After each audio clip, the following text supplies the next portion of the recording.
อันตัวเจ้าถามมื้อเช้าเนี่ยบ่แม่นคันฮู้ว่าอยู่ใกล้ๆนี่สิมาซอกมื้อคืนว่าอยู่เฮือนหรือบ่คนนี้ก็คือน้องเนาะน้องสาวเนาะสาวป้าใสเนาะ เอาแซงนึงก็บ่มี6หน่วยเหรอ ลืมยิ้มอ่ะนางแบบลืมยิ้มอ่ะคนนี้ก็เซียนเฮือนเมื่อว่ะโดยไอ้เทวดาเทวดาทั้งหลายที่สิ่งศักดิ์สิทธิ์เนาะเพราะว่าจะเป็นออกแบบกำลังไม่ออกไม่จับบ้านนั้นแต่โมทนาปัจจัยแต่ว่าสร้างสมบูรณ์นี่นำ เลี้ยงจันทร์ว่ะมาแต่เมื่อวาน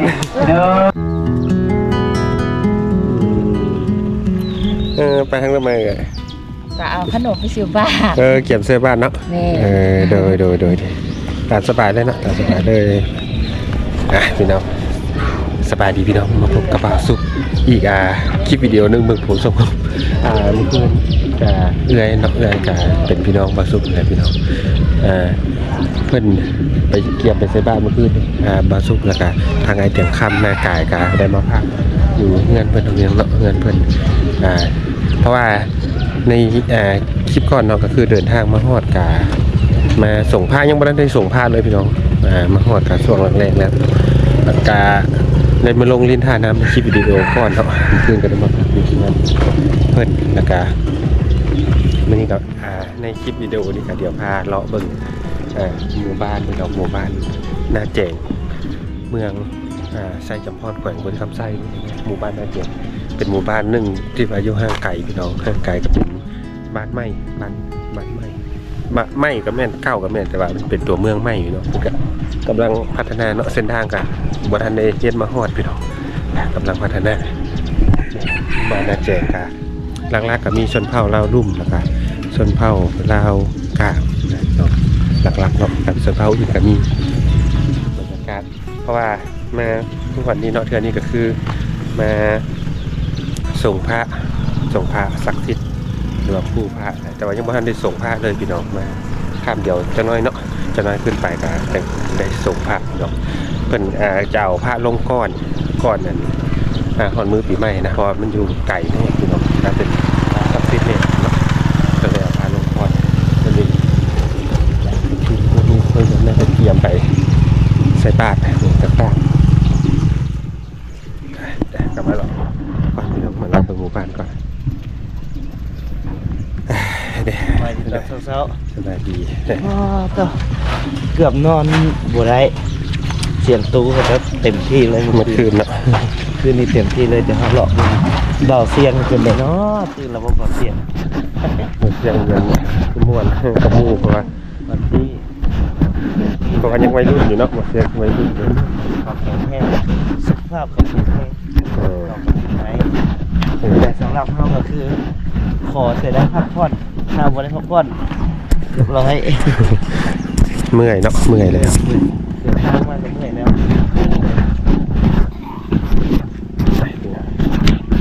ลงไปทุกโซน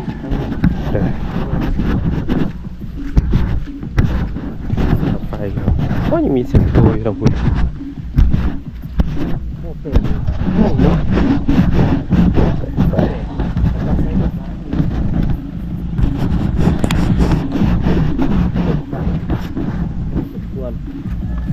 ทางนั้นตื้ดอยู่แอมต้องรอเบิ่งโซนนี้กัน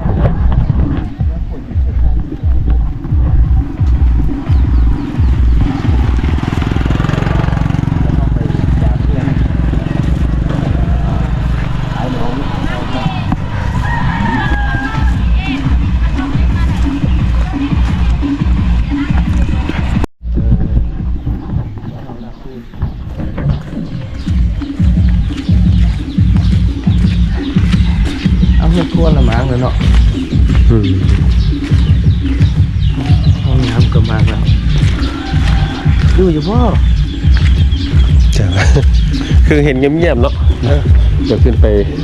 โอ้เพิ่นกำลังสาดไปพี่น้องเดี๋ยวขึ้นมาเยี่ยมมันลุงของบาสุก่อนลุงลาคูดบ่ว่าแล้วอยู่หรือบ่อันนี้ก็เป็นเฮือนเก้าเนาะเฮือนอันหลังที่ว่าบาสุนอนขึ้นเป็นเฮือนไม้เฮือนของลุงชายลุงละคุณก๊อกลุงละ ลุงละคุณบ่มีคนอยู่พี่น้องบ่มีคนอยู่เนาะบ่มีคนอยู่บ่มีคนอยู่เลย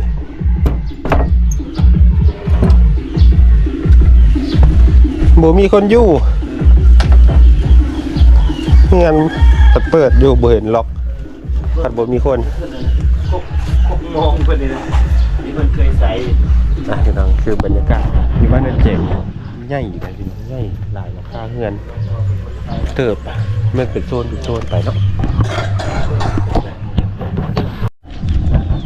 มาอยู่บ่น้ำล่ะมาอยู่เนาะมาอยู่แต่ว่ามาบ่หลาย มาบ่หลาย มาบ่หลายเห็นนั่นมีแต่กระเจ้าไปใส่อยู่ก๊อกตัวนั้นก็อันเดียวเนาะอันเดียวสักแต่ว่าคนละอันแยกมาคนละปอดที่มันจัดเข้าตัวนี้เลยเนาะเขาแยก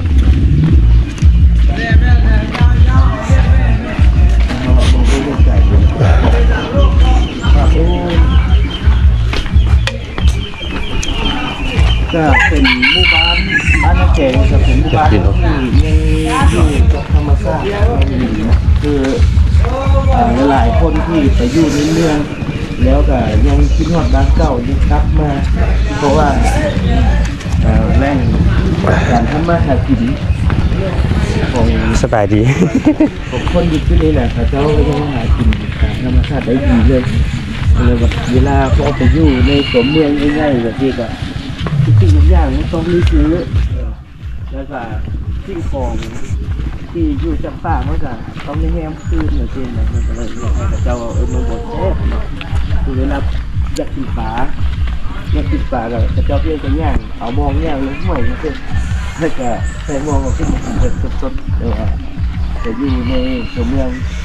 ใหญ่ๆมันต้องไปซื้ออยู่ตลาดที่ว่าเจ้าหามาแล้วอัน2-3 มื้อทุกคน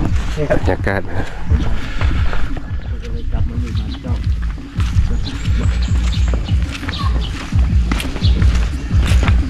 เจ้ากระดังฟืนเป็นว่าเอาฟืนมาไว้อยู่กองล่างแต่ว่าเขาต้องนั่งสมควรเพียงแต่ละหลังนี่มีฟืนเต็มกองล่างนี่เราแค่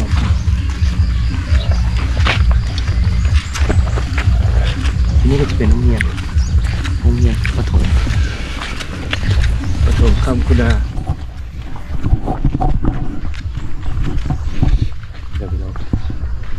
ถ้าว่ายามฝนกายากให้นุ่มเยอะเพราะว่ามันเป็นทางแดงแต่ว่าก็ไปได้อยู่จับเต๊ะจะใส่มาบอกป่านโอ้ยลูกคุณอ่ะเดินเนาะเดิน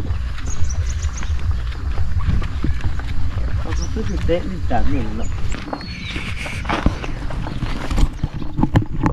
อันนี้จะเป็นเงื่อนบรรยากาศเอาเงื่อนแบบนี้มั้งเลยเนาะมังวันนี้เป็นมังละแต่ดูว่านี่เป็นนี่ก็เป็นนี่อันพี่น้องของวาสุกอีกหลังหนึ่งพี่น้องวันนี้เป็นแม่ลูกอ่อนแล้วตรงนี้เจ้าพ่อบัวนี่แม่เจ้าเป็นผู้สาวอยู่เจ้าคือบัวแอลฮะบอกเจ้าคือบัวแอลเมื่อวานนี่แม่เจ้าเป็นผู้สาวเต้นระวงอยู่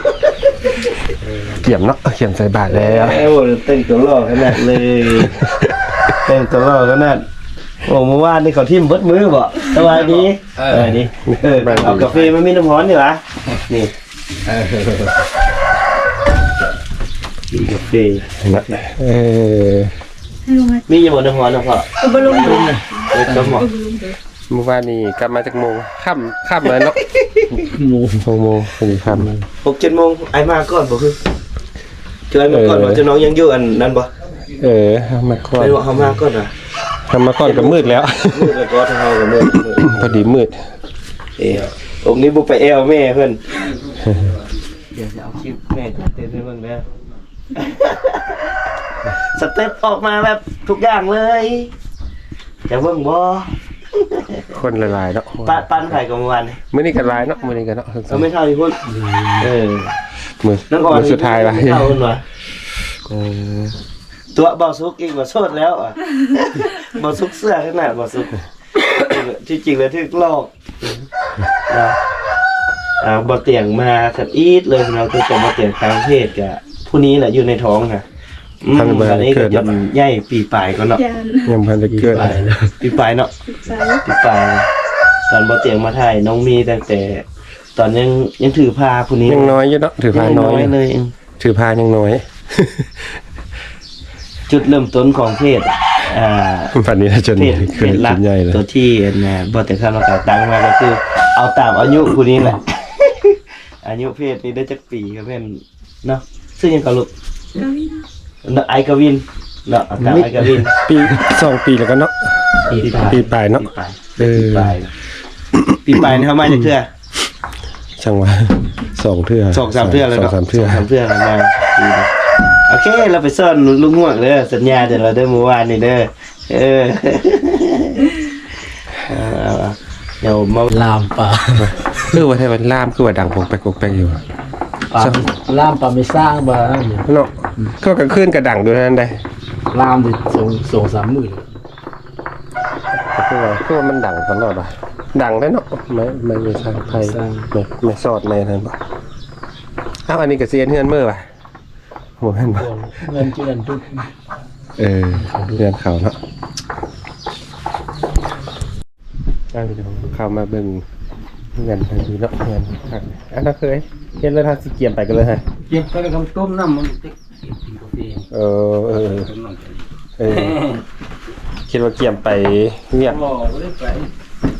ถ้าไปก็เลยแต่ถ้าสาวมันไปก็เลยซะ ไปลงเดี๋ยวว่า ลงละ ถ้าเราไม่ได้ไปเนาะ บ่ นี่นะเป็นกำลังจะ ไม่ลง เกิด ส่งละลงสัก10 บาท เก็ เพิ่ บ น ไป บ่ได้บุญปีนี้เพิ่นเอาลงพอส่ง ตามอันนั้นเนาะ แล้วก็เอาขึ้นเพิ่นก็ย่าน แต่ว่าบ่หันปานเลิกปีนี้โอ้รถเพิ่นมาหลายเด้เขาว่า คนสิมาหลายเนาะ มาหลาย เกียบต้มน้ำกาแฟล่ะ ก็ต้มแล้วหันจะเอาเทียนนี่ให้มัน ต้มแล้วเนาะต้มแล้วเนาะ ข้างหลังต้มนี่ฮะ ต้มล้างล้าง ซ่อนได้เหลือเลยเที่ย ได้ก็ตุกพวกเนี่ยแล้วก็จริงเนี่ยบริ ต้มแหละ ไปเดี๋ยวจะได้เอาเมื่อกันได้ เออ จะได้ไปพูดแหละไปพูดบางทีกะคาดว่า อย่าไปกินข้าวแล้วก็ลงวัด ถ้าเบิ่งคาดว่าบางทีกะสะเบิ่งสะบาดแล้วคาดว่าสะดวกนะครับราคาท่านแล้วกันบางทีกะมาซ้อนแถวนี้แหละบางทีกะได้เอามาเลยถ้าเบิ่งเดินแล้วแม่ก็ นั่นแหละ เดี๋ยวลงเบิ่ง เอามาก่อนไปพี่น้องเกียบออกไปขึ้นวัดพี่น้องใส่บาตรมาเนี่ย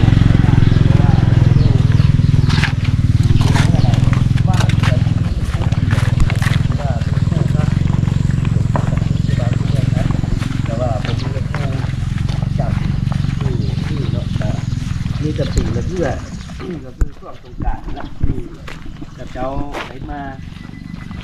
าเสามาโฮมแล้วกันนี่พวกเจ้าจะบ่มีบ่อนวิ่งบ่อนเที่ยวอีกอย่างไรเพราะว่าเจ้าบ่ได้คืออยู่ในเมืองนะปีละเพื่อก็เลยจัดเป็นที่ นี่ผู้แฝดโอ้สบายดีกำลังไปใส่สาบ้านหน้าแจง ชาวบ้านน่ะแจกเตรียมลูกใส่บ้านบ่นี่อ๋อ เมื่อกี้นี่เอารูปให้เพิ่นเบิ่งว่าผู้สาวอันนี้อยู่ใส่แล้ววะอยู่ต่อหน้าเฮือนอันเตอเจ้านอนอะไรแล้ววะจังหูว่าเฮือนเพิ่นอยู่นี่เนาะไอ้ถามเด้ปีนึงได้ใส่บ้านจักเทื่ออยู่บ้านนี่เทื่อเดียว ปีใหม่นี่เนาะ แม่นเบาลิ้นเลย โดยสบายดีไหมสบายดีเอ้าผู้นี้ละแม่ป่ะอันนี้เป็นลูกสาวพระลาปะโมเมนต์วะมีผู้นึงเพื่อผู้นั้นเลยน้องว่ะเพื่ออะไร ผู้นั้นแหละลูกใครจ้ะ ลูกไอ้ไผ่ลืม ลงใส่บาทเนาะ ลืมถามเขาซื่อนั่นแต่ละสาราเนาะ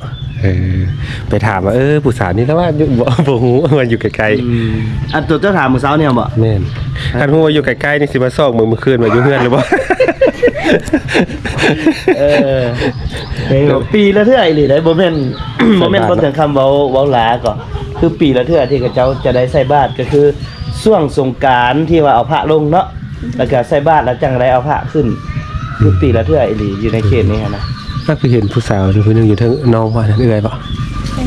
เอ้ยไผป่ะผู้เข้าไปข้างในป่ะ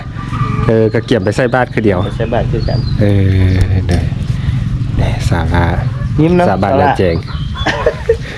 เดี๋ยวถ่ายรูปเพิ่นก่อนเอาไว้เบิ่งเอาไว้ เอาไว้เบิ่งตลอดนะเจ้าฮะ เอา นี่เอาไว้เบิ่งซื่อๆบ่ไปขอจักเทื่อ เอาลงอันนั้นก็ได้เนาะสาระนะเอาลง TikTok ก็ได้เนาะเดี๋ยวถ่ายรูปก่อนเห็นจัง1 2 1 2 1 2 ไอ้ซุกมันมีแต่ยั่วถ่ายรูปผู้สาวแต่บ่เคยคบบ่เคยล่มแบบจริงจัง ไอ้แล้ว อะไร 1 2 3เขียมไปแล้วบะอะไรอ่ะผู้นี้เดี๋ยวผู้นี้น้องว่ะน้องสาวว่ะคือว่าน้องสาวนี่ก็เคยเห็นอยู่แต่ว่าสาวล่านี่กับบ่เคยเห็นปานใด เนาะโดยเกี่ยมไปเลยเนาะอ่ะตามสบายเลยสาวล่าขอบใจหลายๆบรรยากาศสาวโสดบ้านโอ้โดย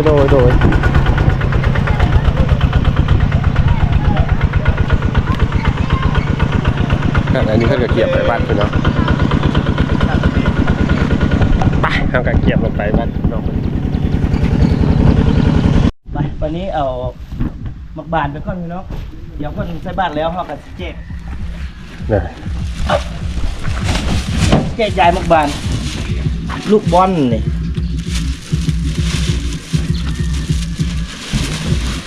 แล้วยายน่ะลูกบาลครับเด็กน้อยอุ้ยอ๋ออีหยังขาดบ่ละบัดนี้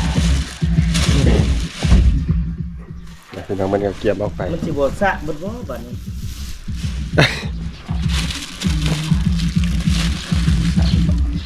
ไป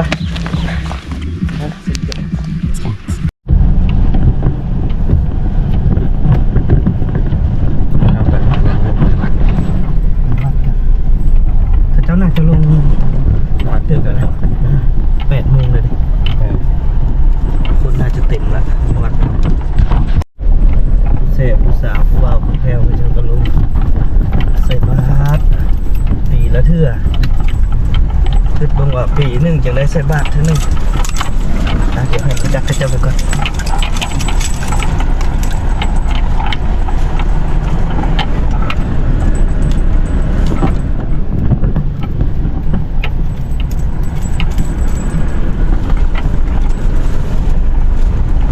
คุ้มนี้จะเป็นคุ้มหน้าแจกมันจะห่างจากคำคุณาประมาณหลักหนึ่งทั้งเส้นทางดีมันก็ซ้ำบ้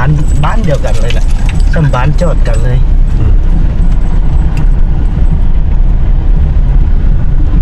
อ๋อนี่เห็นบ่ยังตื่นอยู่นี่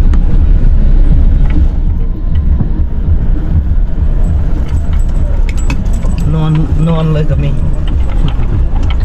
ผู้รับค่าแบบนั้นเลยก็มีบดตุ้ยบกลับบดตุ้ยบกลับ ตื่นมาแล้วก็ต่อเนาะต่อ ลุกมาต่อกินแล้วต่อแล้วก็เมาแล้วก็นอนแล้วก็กินแต่บ่พิษบ่เถียงเดี๋ยวได้จนนี้กินนี่ก็ยอมรับอยู่บ่มีพิษบ่มีตีกันมีได้กินแล้วก็ม่วนอย่างเดียวไปเดี๋ยวไปพุ่นละพอกันอยู่วัดพุ่นซะไปลองเส้นทางยากเกินเกินอึ๊บบ้านมันกินไปบนระบบกินลงบนระบบ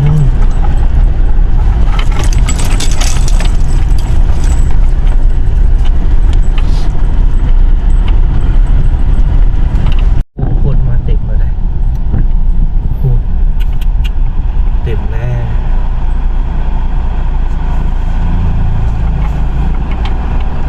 เดี๋ยวข้าม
องบัดนี้ เข้าไปโรงพยาบาลบ่หายบ่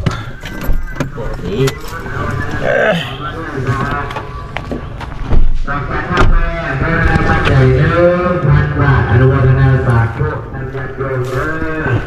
พระว่าจะมาดูโน้ทำแบ่งกับมาหลายได้มาเนี่ยทำแบ่งกับมาหลายมานอนข้างหลายแล้วก็มาใส่บ้านอยู่แต่บางคนก่อเดินทางกลับบ้านเนาะเอามาเลยอย่าเพิ่งแต่ยกขึ้นใส่หัวก่อนลงใส่กันพระธาตุเนาะแล้วก่อนลงใส่พระธาตุนี่ความเป็นเสนอในการฟังวัดว่าศาสนาของเขาเอาว่าอีกแล้วแก่แก่ศรัทธาแก่แก่ศรัทธาดีก่อนลงมีเลยก็คือแบบสอนเนาะแต่ว่าเสียงพระธาตุพระใจสร้างแสนกิจอนุโมทนาสาธุตามมาได้ไหมออกแมวปลาบ้านน่าแจงว่าโมทนาพระใจสร้างแสนกิจอนุโมทนาสาธุตามมาได้ไหมออกไม่มีบ้านน่าแจงโมทนาพระใจเป็นว่าบ้านนั้นปีเราขอไปนะว่าสิบเอ็ดเนาะเราปีบ้านนั้นแสนโอ้โหโมทนาพระใจสร้างแสนกิจอนุโมทนาสาธุบุญคำนำสู่อยู่ดีมีแค่ไหนทุกไม้โซ่ไม้เลือกไม้ไทยไม้พยานโลกาแข่งแห่งมาเรื่อยว่าสุขุสุขใจในบนเด้อตอนนี้เราผู้ว่าก็ได้เป็นโคศกได้ประชาสัมพันธ์ได้อ่านรายชื่อรายนามในเขตญาติโยมผู้ที่ได้มาขอโปรดพระธรรมบริษัทจะทุกปัจจัยมอบเป็นส่วนในการสร้างวัดบ้านข้ามตูน่าฝากไว้ในพระพุทธศาสนาเนาะบุญกุศลที่เขาให้ในมือนี่บ่มีผู้ใดรักเขาไม่เอาไปได้บ่มีผู้ใดรักเขาไม่เอาไปได้มีแต่ฝากฝังไว้ในพระพุทธศาสนาเนาะคำว่าเขาตายจากโลกนี้ไปแล้วไม่แต่บุญกับบาปที่นำพาที่ตัวไปเหมือนกับครูบาได้ว่าในเมื่อคืนนี้ว่าการที่เกิดมาในตระกูลที่ร่ำรวยก็เพราะว่าเขาเคยทำบุญในทานเนาะพระอุปโภคนั่นก็คือญาติโยมเนาะ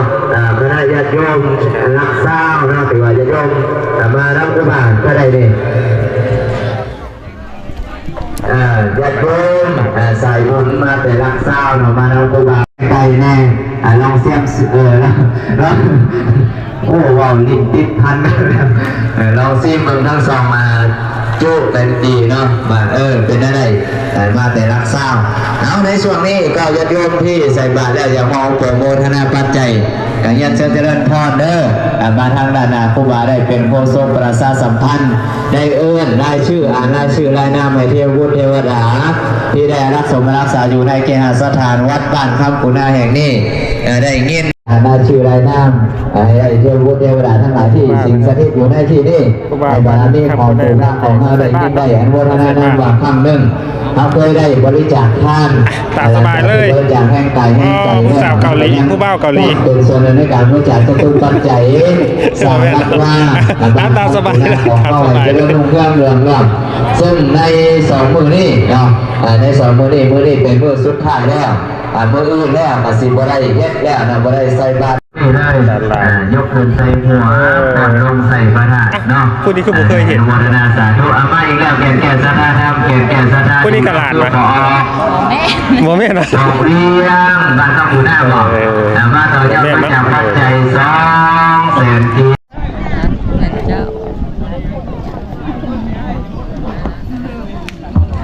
ขอไฟเมื่อกี้นี่พอดีไฟเบิร์ดเนาะไฟเบิร์ดเอาจังหน่อยสร้างหน่อยหนึ่งก่อนเอามาอีกแล้วพอตุ้ยเนาะพอตุ้ยเหรอเนาะบ้าน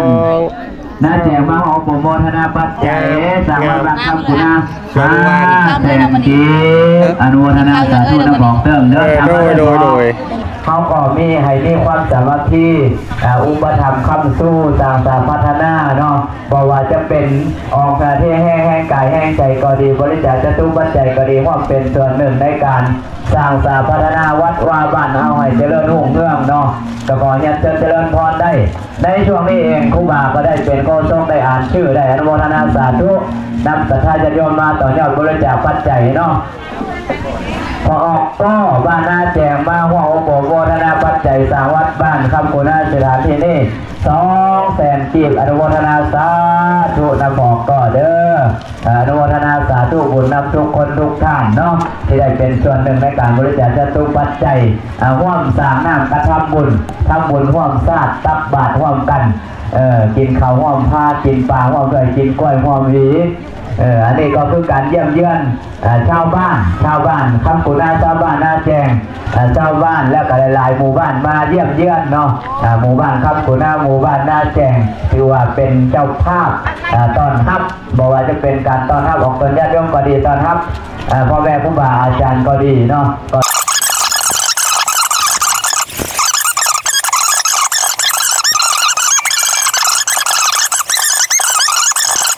อันนี้ก็จีนลงมา เมื่อคืนนี้ไปเห็นข้าวจีบข้าวเต้ที่แซ่บๆ แม่นบ่โอ้เสียดายเนาะ มื้อนี้ได้ละบาทมื้อนี้สั่นได้ละบาทโดลองมือพี่ลองเบิ่ง เอาเดี๋ยวเราลองกันจับเลยได้นี่ซื้อเลยได้นี่ได้ขอให้เอาตัวจับเลยนะขอให้ห้างให้มีเด้อ มาเอาโบราณปัจจัย สายฝนเนาะสายฝนส้มเย็นนะซื้อก็ส้มเย็นละ จากไซจำพรจากตรงเมืองสยาม คือสามที่เนี่ยสำเร็จนี่เพราะว่าจะเป็นตามอย่างก็แล้วแต่มันบอกแม่แต่อาศัยผู้บ่าวองค์เดียวอาศัยแม่พ่อองค์เดียวอาศัยญาติโยมคนเดียวบอกแม่น้องต่ออาศัยได้คนมาห่วงแม่ห่วงใจกันบริจาคคนละเล็กละหน่อยปัจจัยที่ญาติโยมบริจาคให้หมดนี่ไม่ได้เอาไปใส่ญาติโยมเอามาสร้างวัดว่าอยู่หน้าสถานที่นี่แหละเอามาสร้างวัดสร้างว่าอยู่ในสถานที่นี่แหละมาเจริญมุ่งเพื่อเรื่องไปนอกเป็นที่ประจักษ์ของตัวญาติโยม สองมันกำลังเฮ็ดสร้างวัดเนาะกำลังสร้าง แก่ศรัทธาธรรมแก่ศรัทธาที่ก็คือบอกพุทธมาโบราณปัจจัย200,000กีบเนาะอนุโมทนาสาธุนะบอกพุทธบานพระกุณาเด้อมาร่วมสร้างวัดสร้างว่าโบราณปัจจัย200,000กีบเนาะบริบูรณ์คำนั้นสู้เพื่อจุดจุดเพื่อที่ได้เป็นส่วนในการสร้างสาธารณวัดว่าเกียรติสถานให้เจริญเมืองแห่งนี้เนาะขึ้นมาเอาไม่แก่ศรัทธาแก่ศรัทธาดียกขึ้นใจหัวก่อนลงใส่ประถาเนาะพอออกบุญสารเนาะมาทำบุญนะเราออกบุญปัจจัย200,000กีบอนุโมทนาสาธุนะบอกบุญสารเด้อรักคำบุญนาเนาะตามมาด้วยบอกอย่างน้อย ได้น้ำกินนะน้ำ บอกเรื่องเนาะบอกเรื่องว่าน่าเสียมาของบุญนะปัจจัยสร้างวัดสร้างว่า2เด้อไม่จับเนาะเอาไม่ออกไม่จับว่าคือพิทักษ์ถือแค่บ้านเองเอาไม่ออกไม่จับบ้านนั้นแอมโมทนาปัจจัย100,000กีบอนุโมทนาสาธุเอามาอีกแล้วแก่ศรัทธาแก่ศรัทธาดีเนาะก็เพิ่มพอไม่แท้เมาโบโมทนาปัจจัย200,000กีบอนุโมทนาสาธุน้ำหอมไม่แท้เด้อตามมาด้วยบอกอย่างน้อยสิบอกทุกเนาะบ้านคำกูได้มาออกโปรโมทนาปัจจัย300,000กีบอนุโมทนาสาธุบอกทุกเด้อผมตอนนี้บริจาคจะบริจาคตู้ปัจจัยเมื่อวานกับบริจาคมื้อนี้กับบริจาคอันนี้ก็เป็นการสั่งสมบุญเพื่อนว่าสั่งสมบุญย่อมนำทุกมาให้เนาะสั่งสมบุญนำทุกสั่งสมบาปนี่นำทุกมาให้แต่ว่าสั่งสมบุญนี่นำทุกมาให้เหมือนกับหยาดน้ำที่หยาดลงน้ำที่กระมังหรือว่าในคุเนาะที่เราหยาดก็ยังเต็มไปด้วยบุญชันใดการที่เฮาเฮ็ดบุญเท่าละเล็กเล็กน้อยก็ฉะนั้นเหมือนกันแล้วก็ในมื้อนี้เนาะมีพิเศษมีพิเศษในมือนี่เนาะมีพิเศษก็คือว่าทางศรัทธาแม่ไก่ได้ รอดไปถูกไปเลยร้อยโตผู้ใดโชคดีเนาะมือนี่เนาะเสื้อปีใหม่เนาะจำนวน100 โตมาแจกแล้วก็พิเศษกว่านั้นอีกก็คือทางเจ้าภาพก็ได้ว่าบริจาคอุปกรณ์กีฬาเนาะก็คือนี่เจ้าภาพก็คือบอกเสียงคำหน้ากายแล้วก็บอกใบซุกเนาะบริจาคอุปกรณ์กีฬาในขณะนี้เองจะได้ขอเรียนเชิญเนาะทางโรงเรียน ทั้ง3โรงเรียนบ้านนาแจงโรงเรียนบ้านคำขุนาและก็โรงเรียนมัธยมเนาะเป็นตัวแทนออกมายืนข้างหน้าก็ได้เนาะเป็นพิธีมอบอุปกรณ์กีฬาโดยเจ้าภาพเจ้าสถาก็คือท่านเตรียมคำนางกายพร้อมด้วยบอกในชุกเนาะในขณะนี้ก็ขอเรียนเชิญเจริญพรได้ทางผู้อาจารย์นะครับเป็นตัวแทนเนาะเป็นตัวแทนออกมาทำไมแล้วก็ออกคืออย่างนอกพอกเทียนนวลบ้านข้าวขุนามาหอโปรโมทนาปัจจัย300,000 กีบอนุโมทนาสาธุนำพอกเทียนนวลเด้อทางด้านหน้าก็ได้เนาะยืนทางด้านหน้าเลยเป็นตัวแทนมอบอยู่ทางด้านหน้านี่เด้ออยู่ทางด้านหน้าต้นโพนี่ก็ได้เนาะยืนอยู่ แล้วกำลังมาเก็บภาพ ด้านหน้าที่บนไฟฟ้า แดง แล้วก็เป็นตัวแทนมอบเนาะ ทางสามีว่ะ กีฬา แม่นเหรอแม่นอะไรเนาะ กีฬาเนาะของเด้อทั้งสามโรงเรียน โอ้แม่นเห็นเลยแม่นเลยบ่ชื่อ ดอกไม้ไผ่บ้านหน้าแจงมหาโปรโมทนาปัจจัย100,000 กีบอนุโมทนาสาธุตามมาด้วย เด็กเก็บภาพนางแบบก่อน นางไม่ค้ำเนาะ แม่นสาวเวียงจันทน์วะมาแต่เมื่อวาน 100,000 กีบอนุโมทนาสาธุนำญาติโยมชาวบ้านหน้าแจงเด้อตามมาด้วยไปออก สามีเพื่อนผู้นี้เป็นสาวเวียงจันทน์วะที่ผมเคยเห็น ปัจจัย100,000 กีบ น้องก็บอก อ เลย นุโมทนาสาธุ โดย อนุโมทนาง ามเป็นนางแบบเหรอ ศรัทธาญาติโยมชาวบ้านหน้าแจงเนาะชาวบ้านหน้าแจง จะได้เห็นตัวเองตกใจคนนี้ก็คือน้องเนาะน้องสาวเนาะสาวปลาใสเนาะ อารมณ์2 3 4อ๋อได้แล้วเนาะตามมาด้วยพอมีประเสริฐเนาะทำแบบละ3โมทนาปัจจัย1,000 บาทอนุโมทนาสาธุผู้บาสิจันมานับเงินส่วนผู้บาไปเลยมาก็แต่ซอยเลยแต่ยังเสียงแห้งเนี่ยเราเมื่อกี้เนี่ยโอ้จนได้แค่เอาเราได้จนข้อแห้งกระทิ้งแดงก็ไม่ได้กินเลยเนี่ยจะเรียกไปเฮ็ดน้ำกินเอามาถวายทำถามาถวายแน่หน้าองค์ท่านไปใส่เบิดแล้วมาถวายครูบาอาจารย์แน่นอกในช่วงนี้แดดจะเป็นสีมันทอดได้บ่เนี่ยมาต้องเลยอย่าโยมกระดาษอย่าแข่งมาตะดนแล้วกระดาษแดดมาตะดนแม่แล้วอย่าโยมนี่นุ่งเสื้อมีผมนี่ครูบานี่นุ่งเสื้อก็ได้นุ่งเสื้อได้ผมก็ไม่มีลายได้เลยอันเดียวกับสี่เหลี่ยมม่งเลยแหละเนาะอนุโมทนาสาธุนำญาติโยมเด้ออันนี้เป็นส่วนหนึ่งในการบริจาคจตุปัจจัยได้มาบริจาคสาวัดสาว่าเนาะยันจนเจริญพรได้เนาะมาอีกแล้วก็คืออาจารย์เทียนพร้อมด้วยครอบครัวโมทนาปัจจัย200,000 กีบอนุโมทนาสาธุให้บุญคำนำสู่เด้อทางอาจารย์เนาะบอกว่าจะเป็นอาจารย์โรงเรียนปฐมสกุลหน้าแจงโรงเรียนปฐมสกุลข้ามกุนาแล้วก็โรงเรียนมัธยมตอนต้นเนาะผมไม่ตอนต้นตอนนี้น่าจะเป็นว่าปลายแล้วเรามีว่าปลาย พี่น้องอันนี้ก็คือมาต่อแถวซื้อฮอนด็อกน้องขายดีเอง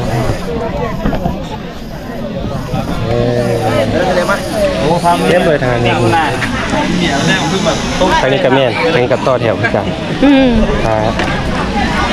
สิ่งของฮอนด็อกกำลัง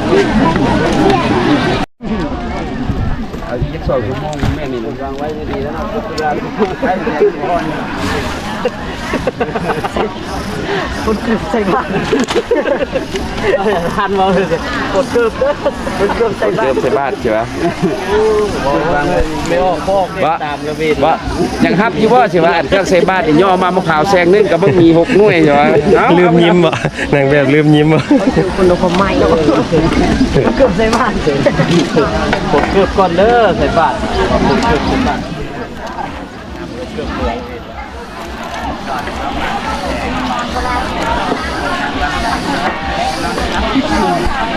ผู้สาวเวียงจันทน์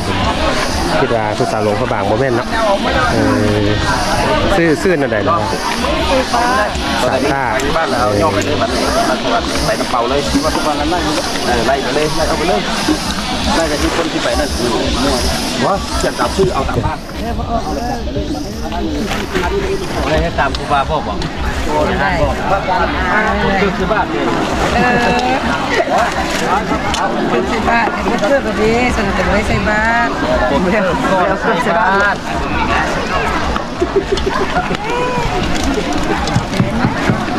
มาแล้ว ครับใจเด้อ เอาไปบ่ทันเนาะ